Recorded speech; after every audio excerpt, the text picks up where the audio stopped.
আসসালামু আলাইকুম এভরিওয়ান, সবাই কেমন আছেন? আজকে নিয়ে আসলাম একটা নতুন ভিডিও আপনাদের সামনে। আমার ছেলে সুন্দর সুন্দর এখন দৃশ্য আর্ট করতে পারে। ইউটিউব দেখে দেখে শিখছে। সে কিন্তু কোনো হাতে কলমে শেখা বা কোনো কিছু না, সে নিজের আইডিয়া থেকেই মানে ইউটিউব থেকে শিখে। দেখেন কি সুন্দর করে আঁকছে গ্রামের দৃশ্য। গ্রামের দৃশ্য মানে অনেক সুন্দর। আর বাচ্চাদের এত ক্রিয়েটিভিটি দেখে মনে হলো একটু আপনাদের মাঝে তুলে ধরি। আমার ছেলে কিন্তু কোনো আর্ট স্কুলেও ভর্তি হয়নি বা কোনো কিছু না, মাশাআল্লাহ নিজের ইচ্ছায় নিজের তাগিদে নিজ থেকেই ইউটিউব দেখে দেখে শিখেছে কিছু কিছু টেকনিক, যে টেকনিকে ভিডিও করা যায় বা ভিডিও মেক করে ছাড়া যায়। ওর একটা ইউটিউব চ্যানেল আছে। তার ভিতরে সে বলতেছে, মা আমি একটু আর্ট করব। আমি বলছি আচ্ছা ঠিক আছে, তুমি যখন আর্ট করবে আমি তোমাকে একটু ভিডিও করি, ভিডিও করে দেখাই। এর ভিতরেও একটা শান্তি লাগে। আগে আমরাও কিন্তু ছোটোবেলায় অনেক আর্ট করেছি। তাল গাছ, তারপরে নদীর পাড়ে হেঁটে যাচ্ছে কি যেন রাখাল গরু নিয়ে, এগুলো আমাদের আঁকা আসতো। ওদেরও আর্ট আসছিল। এবার এই আর্ট পরীক্ষা দেওয়ার জন্য প্র্যাকটিস করতে করতে সে এখন শিখে গেছে সুন্দরভাবে কীভাবে টেকনিক করে করে কি জানি বলে ভিডিও ভিডিও বলতেছি বারে বারে আর্ট করা যায়। দেখেন কি সুন্দর করে আকাশ দিয়েছে, আবার কি যেন বলে গাছ দিচ্ছে এখন, না গাছ দিবে। সব মিলিয়েই আমি মানে দেখে অবাকই হচ্ছে যে আহিয়ানকে মানে বেগুন তারপরে শাপলা ফুল আঁকতে দিতে গেলে সমস্যা হইতো, সে আহিয়ান এখন অনেক বড় হয়ে গেছে। সে এখন নিজে নিজেই সব আর্ট করতে পারে। আর সবচেয়ে বড় কথা মাশাল্লাহ, নিজের ছেলে কথা বলতে নেই। কেউ চোখ লাগাবেন না, সবাই মাশাল্লাহ বলেন। কারণ আমি কখনো চিন্তাই করতে পারি নাই যে ইউটিউব থেকে দেখে দেখে যে এত সুন্দর মানে টেকনিক করে করে ভিডিও ভিডিও বলতেছি খালি আমি, যে করা যায়, ছবি আঁকা যায়, সেটা আমার ছেলের কাছ থেকে শিখলাম, আমিও শিখলাম।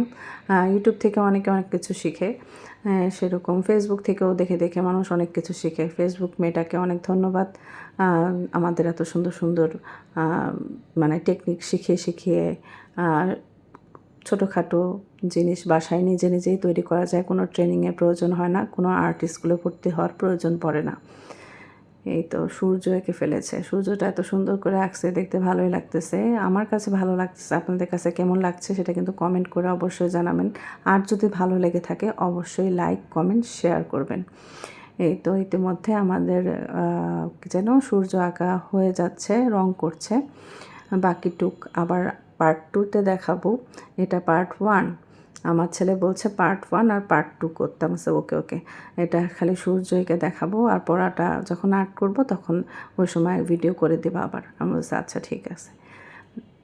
দেখেন কি সুন্দর করে আঁকছে, আমার অনেক ভাল লাগতেছিল। এরপর মার্কার একটা পেন দিয়ে সব মানে হাইলাইট করার জন্য দাগগুলাকে মোটা করে দিচ্ছে যাতে দেখতে সুন্দর লাগে।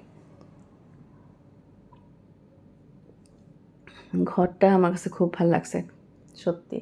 ঘর আঁকার টেকনিকটা কিন্তু আমরা কিন্তু ঘর আঁকতাম যা দুই পাশে দুইটা দাগ দিয়ে সুন্দর একটা ঘর এঁকে ফেলাইতাম, কিন্তু এখনকার বাচ্চারা অনেক অ্যাডভান্স, অনেক অনেক অ্যাডভান্স বলবো কি, মানে তারা ভিডিও দেখে বা একটা কিছু দেখে টিভিতে বা মোবাইলে তারা নিজে ইচ্ছা করলেই করতে পারে। তারপর ট্রেন্ডিং ভিডিও থাকলে সেটাও করতে পারে। আমার মেয়ে তো ট্রেন্ডিং ভিডিও খুব পছন্দ করে, সে ট্রেন্ডিং ভিডিও করে করে নিজের পেজে বা নিজের চ্যানেলে ছাড়ে। সে তার বয়স কিন্তু 5-6 বছর, সে এখন থেকেই তার ভিতরে ক্রিয়েটিভিটি আছে। আমার মাশাল্লাহ 2 বাচ্চার ভিতরেই এটা আমার কাছে খুব ভালো লাগে। আসলে নিজেদের ভিতরে একটা দক্ষতা থাকা উচিত, সব কিছুই জানা উচিত একটা মানুষের। আমি আমার বাচ্চাদের নিয়ে সব সময় চিন্তা করি যে ওরা কোনটা শিখলে ভালো হবে, কোনটা শিখলে ওদের কাজে লাগবে। আমি ওদের উপরে ছেড়ে দিই যে তোমরা তোমাদের মতো শেখো। আমি ওদের উপরে কোনো কিছু ওরকমভাবে চাপাই দিই না, এটা করো ওইটা করো, এটা করতেই হবে। ওরা নিজেরাই দেখি কি এরকম একটা সারপ্রাইজ দেয় আমাকে, তারপরে আমি নিজেই অবাক হয়ে যাই। আরও সুন্দর সুন্দর আর্ট করেছে, ওগুলো আমি পরে এক সময় দেখাবো। আগে তো দেখাতে পারতাম না, এখন আমি দেখাবো। এখন আমি দেখাতে পারবো। আলহামদুলিল্লাহ, কন্টেন্ট মনিটাইজেশন পাওয়ার পর থেকে আমি চাচ্ছি যে সুন্দর সুন্দর ভিডিও মেক করে করে আপনাদের সামনে পরিবেশন করব, যাতে আপনারা দেখে উপভোগ করতে পারেন। আর ছোটোবেলার কথা আমার তো খুবই মনে পড়তেছে। আমিও ছোটোবেলায় প্রচুর গ্রামের দৃশ্য আঁকতাম। আমার গ্রামের দৃশ্য আঁকতে খুব ভালো লাগতো। দেখেন কি সুন্দর করে গাছ এঁকে ফেললো, কিন্তু আমি বলতেছিলাম গাছটা কেন এরকম কালো কালার দিছিলা? কালো কালারের ভিতরে কি সবুজ কালার দিবা? ও আচ্ছা, কালো কালারের ভিতরে নাকি সবুজ কালার দিবে। পরে এটা হচ্ছে হাইলাইট করার জন্য, দূর থেকে দেখতে অনেক সময় একটা কালো র্যাকের মতো থাকে, ওরকম বোঝাচ্ছে। আচ্ছা, ভালো। আমি তো মানে মাঝখানে একটু টেনশন করতাম যে আর্টটা তো শিখাইলাম না, বা আর্টটা আসলে শেখানো উচিত। আর্টটা তো সব কিছুতেই ওদের লাগে, ওদের অ্যাসাইনমেন্টে লাগে, ওদের অনেক কিছুতে লাগে। কিন্তু না, এখন আমি দেখছি যে না, সে নিজে নিজেই করার চেষ্টা করছে। আমার কাছে এটা দেখে খুবই ভালো লাগছে। আমার নিজের ছোটোবেলার কথাগুলো মনে পড়ে যাচ্ছে। আমি তো এপাশ দিয়ে ঘাস দিতাম, দিতাম। দেখেন পুরা লুকটা দেখালাম। এই যে সূর্য, এগুলা কিন্তু পুরাটাই রং হবে, রং দিয়ে করে দেখাবে। এটা হচ্ছে পার্ট 1। পার্ট 2 দেখার জন্য কিন্তু অপেক্ষা করতে হবে। ইনশাল্লাহ কালকে সন্ধ্যার সময় আমরা পুরা কমপ্লিট করে এই গ্রামের দৃশ্যটা দেখাবো। সেই পর্যন্ত কিন্তু আমাদের সাথে থাকতে হবে। লাইক, কমেন্ট, শেয়ার করবেন ভালো লাগলে। আল্লাহ হাফেজ।